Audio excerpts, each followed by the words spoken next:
উপস্থিত আমাৰ সতীৰ্থ বিধায়ক পুনাকন বৰুৱা, আমাৰ ইয়াত মণ্ডল সভাপতি ৰতন ৰয়কে প্ৰমুখ্য কৰি দুইটা দলৰ কাৰ্যকৰ্তাসকল আজি মোৰ বিশেষ ক'বলগীয়া নাই। এইকাৰণে ক'বলগীয়া নাই, আপোনালোকে অফিচ পাতিলে, কাম কৰিলে, ইতিমধ্যে আপোনালোকে সকলো ফালে নিৰ্বাচনী প্ৰচাৰ সকলো কৰি আছে। গতিকে আমি যিটো কথা ক'ম সেইটো কথা ৰাইজক আপোনালোকে কৈ আছে নহয়, কোনো অসুবিধা নাই। কিন্তু চামগুৰি সমষ্টিৰ পৰা কলিয়াবৰত আপোনালোক অন্তৰ্ভুক্ত হ'ল। এতিয়া যিহেতু অন্তৰ্ভুক্ত হ'ল, তেতিয়া আপোনাৰ মই এটাই অনুৰোধ কৰিবলৈ বিচাৰোঁ যে আমি নতুনকৈ ইয়াত অন্তৰ্ভুক্ত হ'লোঁ। ইয়াত সমস্যা বহুত আছে, কাৰণ ইয়াৰ আগৰ বিধায়কজন শাসকীয় দলত নাছিল, ইয়াত কাম বন হোৱা নাই। গতিকে মই অনুৰোধ জনাব বিচাৰিছোঁ, এই কাম বনখিনি আমাৰ হ'ব লাগিব। ইয়াৰ ভিতৰত ৰাস্তা পদূলি অন্যান্য, কোনোবাই অৰুণোদয় পোৱা নাই, ৰেচন কাৰ্ড পোৱা নাই, মহিলা উদ্যমিতা পোৱা নাই, এইবিলাক আমি সকলোবিলাক ইয়াৰ পিছত দিবৰ কাৰণে আমাৰ মজুত আছে। আমাৰ মুখ্যমন্ত্ৰীৰ ভাষণত শুনিছে নহয়, আমি 10,000 অৰুণোদয় পাম, আমি বাকী চব বস্তুৱে ইমানখিনি পাম। গতিকে আমি আপোনালোকক সকলোকে দিব পাৰিম।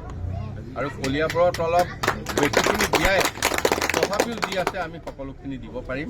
আপোনালোকলৈ অনুৰোধ যাতে এতিয়াৰ এই পৰিৱেশটো যাতে ইয়াত কোনেও বিনষ্ট কৰিব নোৱাৰে, কাৰো ভোট এটা নষ্ট নহয়। কাৰণ আমাৰ যিটো ভোট দিম, এই ভোটটোৱে আমাৰ চৰকাৰখন বনাব। চৰকাৰৰ লগত আপোনালোকে পোনপটীয়াকৈ সংযোগ ঘটিব। গতিকে এইখন চৰকাৰত আমি সকলো থাকি অন্ততঃ কলিয়াবৰত আপোনালোকে জানে এতিয়ালৈকে কোনো ধৰণৰ গণ্ডগোল এই চৰকাৰৰ দিনত হোৱা নাই। আমি ভৱিষ্যতেও এইখিনি সকলো হিন্দু মুছলিম বুলি কোনো কথা নাই, সকলোৰে লগত আমি থাকিম। গতিকে আমাৰ অনুৰোধ, আপোনালোকে 9 তাৰিখে হাতীৰ ছবিত ভোটটো দি যাতে পুনৰবাৰ জয়যুক্ত কৰে, ইয়াতে আশা কৰিছোঁ। আজিৰ দিনটোত আমি সংখ্যালঘু, সংখ্যাগুৰু সকলোৰে একেলগে লৈ পেলাই আমি আগবাঢ়িছোঁ।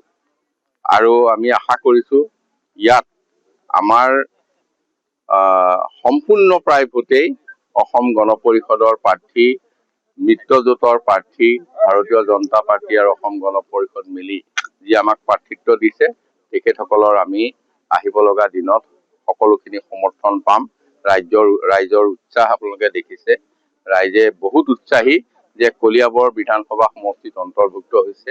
এইবাৰ ইয়াৰ প্ৰতিনিধিয়ে চৰকাৰ গঠন কৰিব। যিকোনো খবৰৰ বাবে যোগাযোগ কৰক আমাৰ এই নম্বৰত 9181 307 2221।